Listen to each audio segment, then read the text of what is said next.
Shalom, shalom. Donc aujourd'hui, nous allons voir un thème. Donc le thème, ça va être simplement soutenant les faibles dans tous les domaines. Soutenant les faibles dans tous les domaines. Pour cela, nous allons prendre simplement Galates 6, verset 2. La Bible déclare, portez les fardeaux les uns des autres et vous accomplirez ainsi la loi de Christ. Portez les fardeaux les uns les autres et vous accomplirez ainsi la loi de Christ. Le thème, c'est soutenant les faibles dans tous les domaines. Domaine spirituel, domaine matériel, domaine relationnel. Voyez-vous, donc le Seigneur nous appelle à soutenir les faibles. Alors pour cela, nous devons être forts. Ça veut dire que nous devons déjà rechercher à être forts spirituellement. Alors pour cela, nous devons simplement revenir à notre identité en Christ.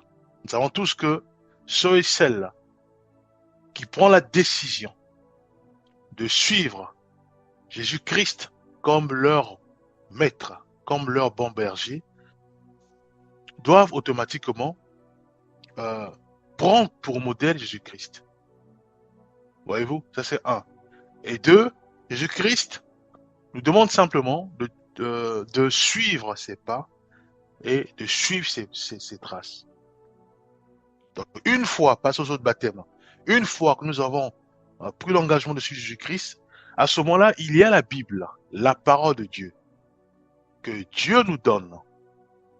De nous dire simplement, de la même manière, pour conduire, il est question que nous puissions nous imprégner du code de la route, de la même manière aussi, pour un chrétien, de vivre ou de vivre pleinement sa vie spirituelle, sa vie chrétienne.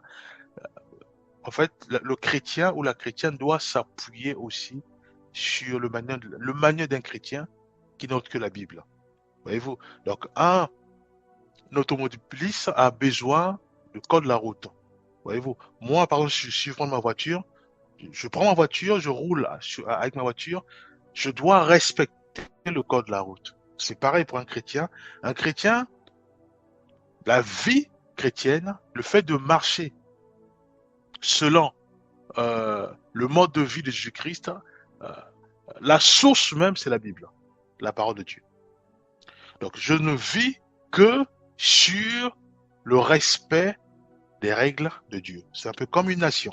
Une nation, pour exister, met en place les lois. La nation a ce qu'on appelle la constitution. Voyez-vous? Donc, c'est la constitution qui régit toute une nation. Les lois qui coordonnent toute une nation. Pareil aussi pour un chrétien. Donc, c'est la Bible ou la parole de Dieu qui régit, qui coordonne un chrétien et une chrétienne. Et à quel moment on devient réellement un chrétien ou une chrétienne affermi, intègre, marchant dans la fidélité, c'est quand simplement nous mettons en pratique la parole de Dieu. La parole de Dieu, qui est la Bible, nous demande de ne pas mentir. À ce moment-là, nous ne mentons pas. La parole de Dieu nous demande de veiller et prier pour ne pas tomber, pour ne pas chavirer dans la tentation. À ce moment-là, nous veillons et nous prions. Voyez-vous? Et quand nous respectons ces règles établies dans la Bible, qui n'est autre que la parole de Dieu, à ce moment-là, nous sommes agréables au Seigneur. Parce que c'est ce que Dieu attend de nous. Il dit qu'il trouve du plaisir, c'est quand nous obéissons à sa parole. Voyez-vous? Donc c'est comme, pareil, revenons au code de la route.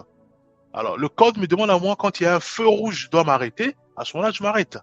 Si je respecte le code de la route, à ce moment-là, oui, je suis un bon citoyen qui respecte la loi, le code de la route.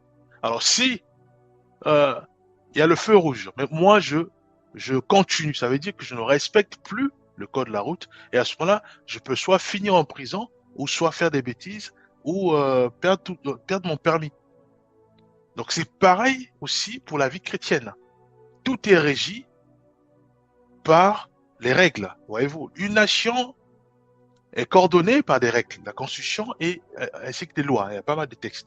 Voyez-vous. Alors, si nous respectons, la nation, elle est forte. Si nous ne respectons pas, c'est l'anarchie, voyez-vous. Donc, c'est pareil dans tous les domaines, que ce soit au niveau national, soit au niveau de la route ou au niveau chrétien. Donc, c'est pareil. Un chrétien, une fois baptisé, un chrétien, une fois donné sa vie à Christ, maintenant, c'est la Bible qui conduit un chrétien. Voyez-vous. Et dans la Bible, il est question qu'il y ait, que nous puissions prier, que nous puissions veiller, que nous puissions demander secours au Saint-Esprit. À ce moment-là, maintenant, nous savons maintenant qu'il y a deux guides. Parce que nous avons lu la Bible, parce que nous avons suivi les principes et les règles du Seigneur qui sont dans la Bible, à ce moment-là, nous savons maintenant qu'il y a deux guides. Il y a la parole de Dieu et il y a aussi le Saint-Esprit. Alors, une fois affermis, une fois que nous marchons dans la pureté, dans la sanctification, c'est quoi la sanctification? C'est simplement marcher conformément à la Bible. C'est ça, la vie chrétienne. Marcher en s'appuyant sur les règles de chrétiens, donc les règles du Seigneur, hein, les règles établies pour les chrétiens, les règles du Seigneur, surtout dans la Bible. Et à ce moment-là, si nous respectons cela, nous marchons dans la sanctification, nous marchons dans la pureté. Voyez-vous? Alors, Dieu nous appelle maintenant à s'occuper des faibles. Il dit, soutenons les faibles dans tous les domaines. Donc, ça, c'est le thème.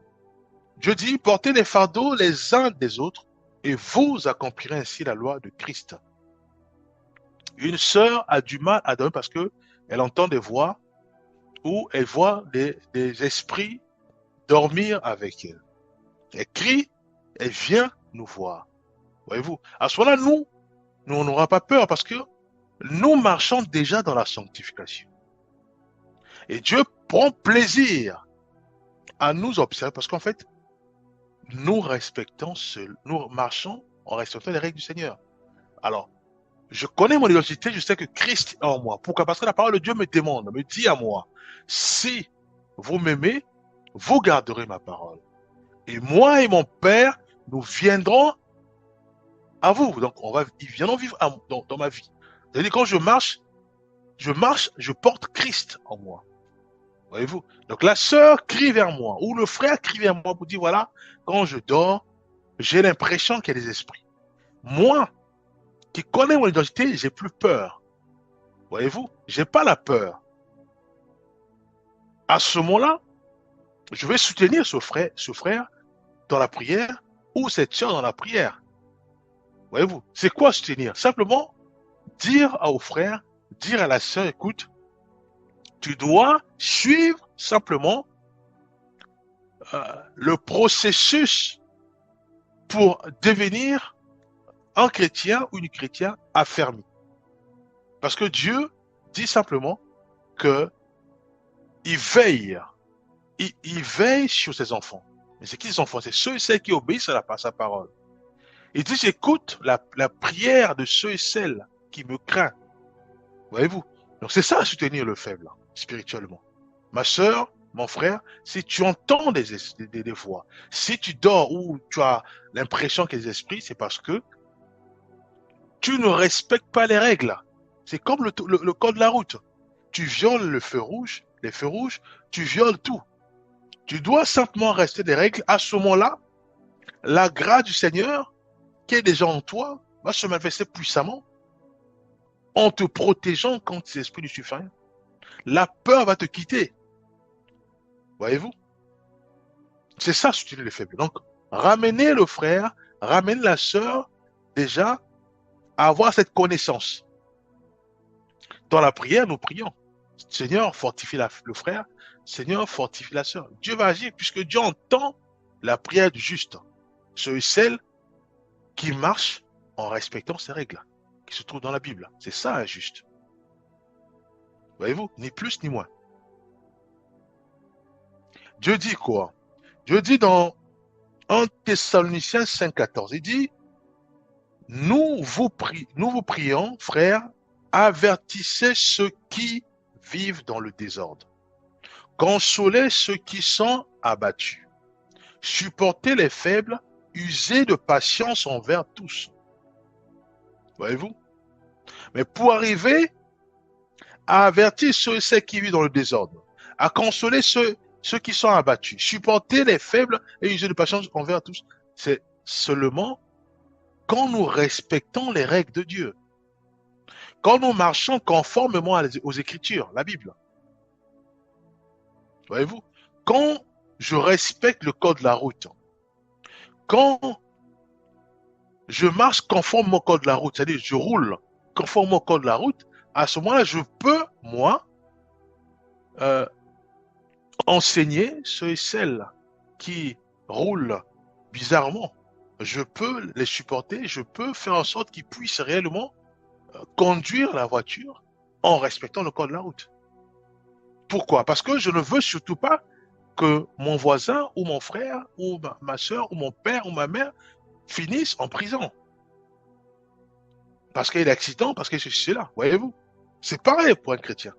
Un chrétien, c'est celui-là qui suit simplement le manuel des chrétiens, la Bible, qui suit simplement les règles de Dieu, qui les applique dans la douceur, dans la joie, dans la paix. Voilà. Donc il n'y a pas d'intégriste là-dedans, il n'y a pas... non, c'est simplement suivre les règles établies pour les chrétiens, que Dieu seul a établi pour les chrétiens. Et ces règles sont enrobées d'amour. Il n'y a que l'amour dans la Bible. Enrobées d'amour. Voyez-vous, puisque la Bible est résumée en 2 points.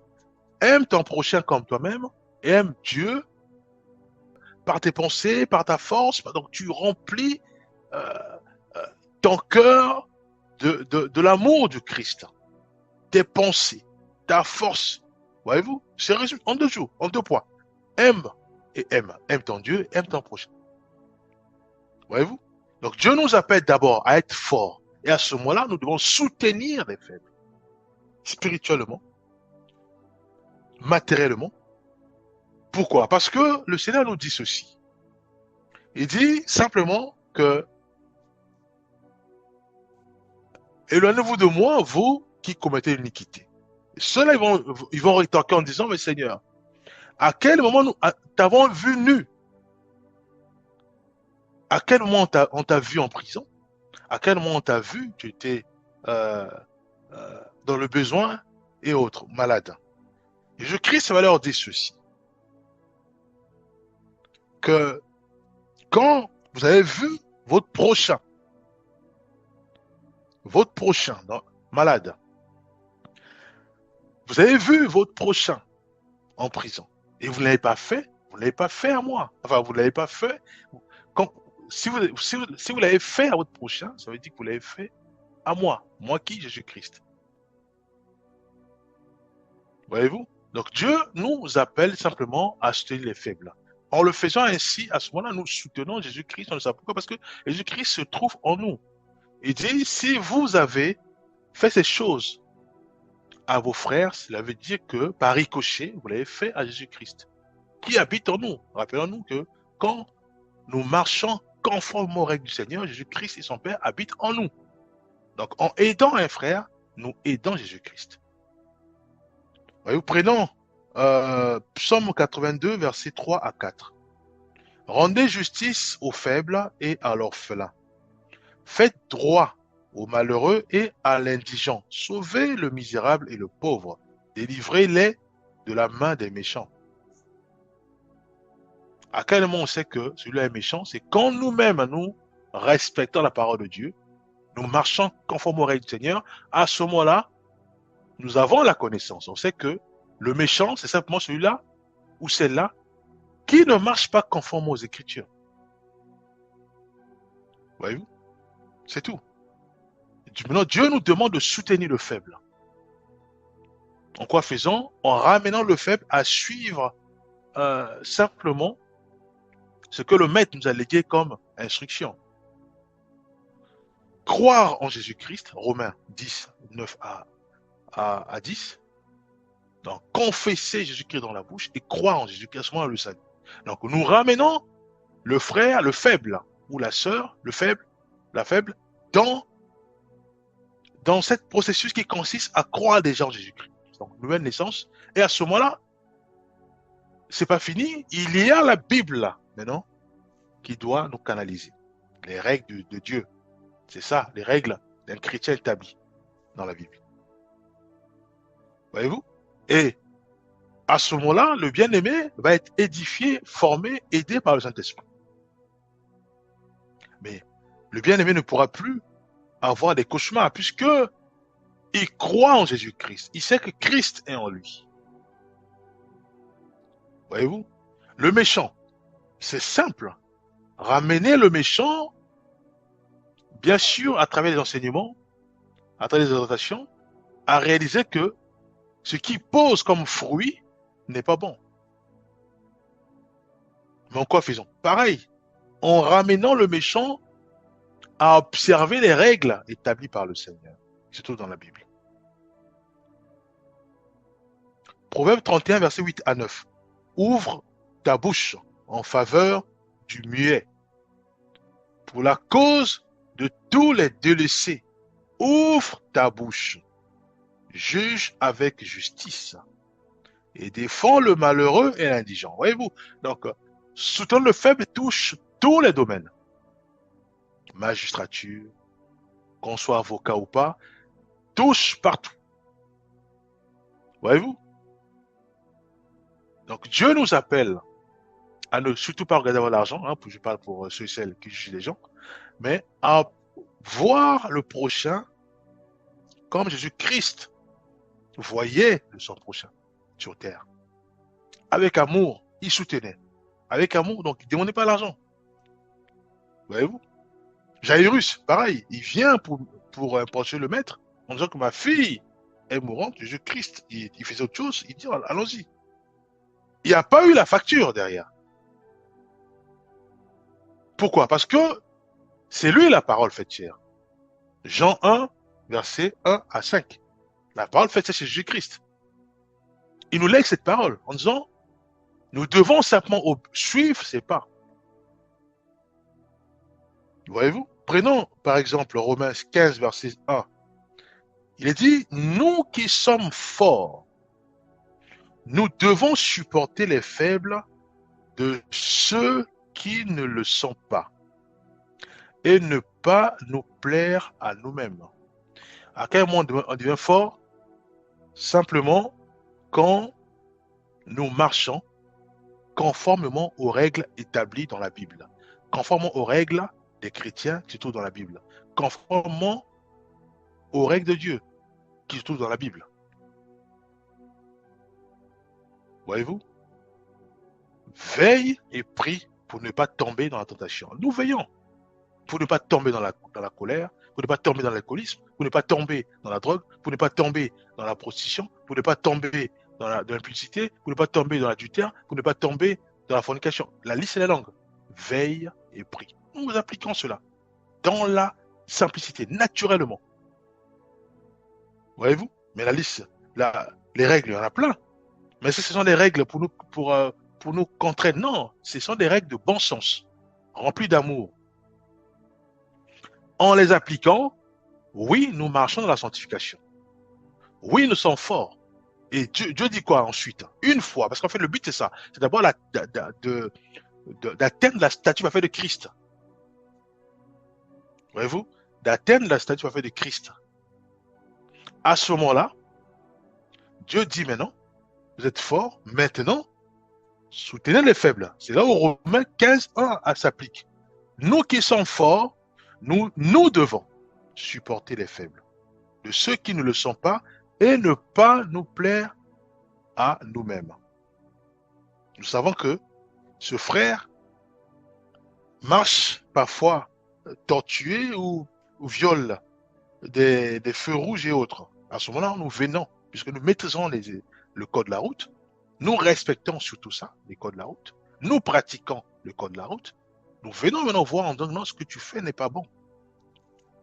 Parce que tu ne respectes pas les feux, parce que tu ne respectes pas les usagers, parce que tu ne roules pas en te protégeant toi-même. Parce qu'en fait, voilà, il faut mettre la ceinture, il y a beaucoup de choses. Voyez-vous? Nous sommes à mesure de conseiller. Pourquoi? Parce que nous sommes forts.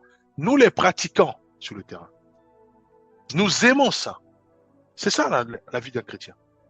Nous lisons la Bible constamment parce que nous devons constamment nous enrober d'amour, nous imbiber de la parole de Dieu, qui est l'amour.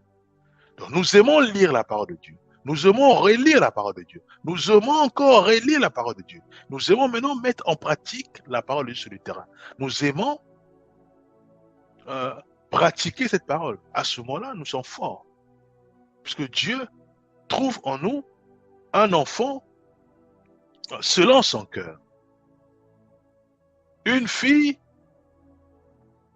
ou voilà, selon son cœur. À ce moment-là, Dieu dit que nous sommes forts. Maintenant, nous devons soutenir les faibles. En quoi faisant? En leur montrant simplement la marche à suivre, qui consiste simplement à donner la nourriture à ceux et celles qui nous demandent. Ceux et celles qui n'en ont pas. À donner les vivres, les habits. Voyez-vous? C'est dans la Bible, bien aimé.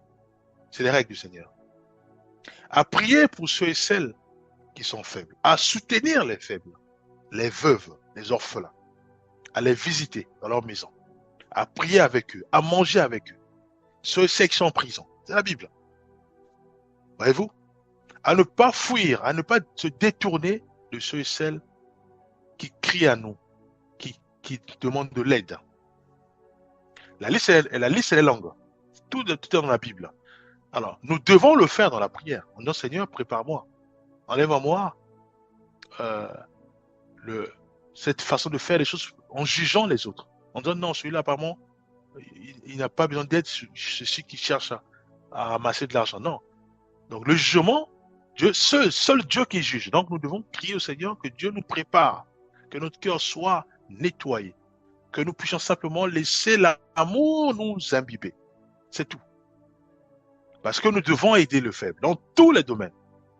Visiter le malade, les veuves, visiter ceux et celles qui sont opprimés, ceux et celles qui ont reçu toutes sortes de pressions, toutes sortes de découragements, qui sont maltraités. Nous devons prier pour eux, les soutenir dans la prière et faire en sorte que les bienheureux puissent suivre le même processus qui consiste simplement à donner leur vie au Seigneur. Romains 10, 9 à 10, et à appliquer Josué 1, 9, Josué 1, 8 qui demande à nous maintenant, il dit que le livre de la loi ne soit même pas de ta bouche, médite-le nuit et jour.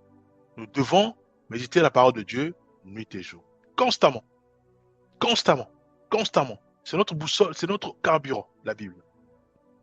Ésaïe 1, verset 17.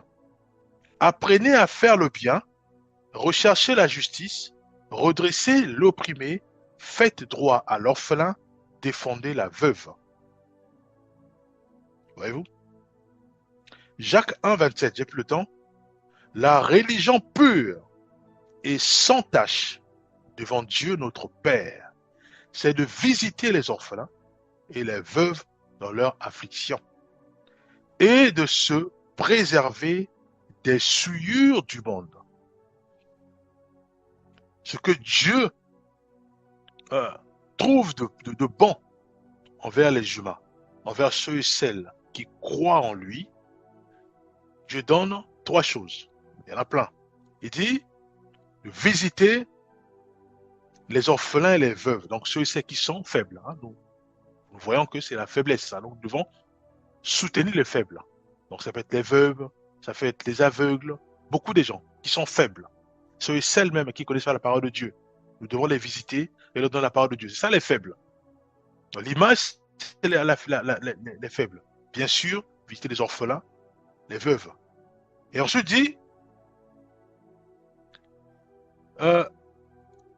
il dit, c'est de visiter les orphelins et les veuves dans leur affliction. Et de se préserver des souillures du monde. Donc il y a aussi ça. C'est quoi préserver des souillures du monde? Simplement, c'est quand nous marchons contre les règles du Seigneur, nous sommes dans les cieux du monde. Puisque le monde marche selon les standards du monde. Et le monde est coordonné par le diable Satan. Voyez-vous? Alors quand nous marchons conformément aux règles du Seigneur, à ce moment-là, nous marchons plus selon le monde. Le monde va dire, nous allons mettre des lois pour vous pousser, par exemple, euh, à vous marier avec des bêtes, puisqu'on on entend ça maintenant. Je crois que c'est appliqué en Allemagne où on peut se marier avec l'animal domestique, hein, ça peut être le chien et le chat. Voyez-vous? Donc, ça, c'est les lois du monde. Vous devez les appliquer. C'est ce que eux disent. Mais nous, en tant que chrétiens, nous avons aussi notre manuel, notre loi à nous. C'est la Bible. Voyez-vous? Et notre loi à nous, c'est rempli d'amour. On n'oblige personne, puisque c'est l'amour simplement qui régit la loi des chrétiens, surtout dans la Bible. Voyez-vous? Donc, notre loi nous demande à nous de ne pas, nous, il dit, et de se préserver des souillures du monde. Toutes ces lois-là, où nous savons que vont en contradiction à la loi chrétienne, Dieu appelle ça les souillures du monde. Voyez-vous, on ne peut pas les appliquer parce que ce sont les souillures du monde. Mais Dieu nous appelle à nous imbiber, nous armer, nous imbiber de sa loi, qui est remplie d'amour, et il n'y a pas de contrainte, il n'y a rien. Prenons rapidement un dernier verset, avant-dernier, Proverbe 14, 31. Opprimer le pauvre, c'est outrager celui qui l'a fait. Mais avoir pitié de l'indigent, c'est l'honorer. Honorer qui? Le maître, Jésus-Christ. Opprimer le pauvre, c'est outrager celui qui l'a fait. Le pauvre, c'est qui? C'est celui qui n'a pas la connaissance de la parole de Dieu. C'est celui ou celle-là qui demande de l'aide. Ça peut être l'argent, ça peut être les biens matériels, ça peut aussi être les problèmes spirituels. C'est qui le pauvre? C'est celui ou celle qui ne connaît pas sa droite ou sa gauche. Voyez-vous? Dieu nous demande de ne pas les opprimer. En le faisant ainsi, on le fait, nous combattons contre son créateur qui est Dieu. Voyez-vous? C'est pas bon. Matthieu 25, 40. Et le roi leur répliqua, en vérité, je le dis, toutes les fois que vous avez fait cela à l'un de ces plus petits de mes frères, c'est à moi que vous l'avez fait. Si nous visitons des orphelins, nous visitons ceux et celles qui crient à l'aide parce qu'ils entendent des voix, parce qu'ils ne dorment pas, parce qu'il y a des cauchemars, nous visitons les prisonniers, nous visitons les veuves, nous visitons les orphelins. Dieu dit il dit, toutes les fois que vous avez fait cela à l'un des plus petits de mes frères, c'est à moi que vous l'avez fait. Ici, nous avons la preuve irréfutable comme quoi Jésus-Christ habite en nous.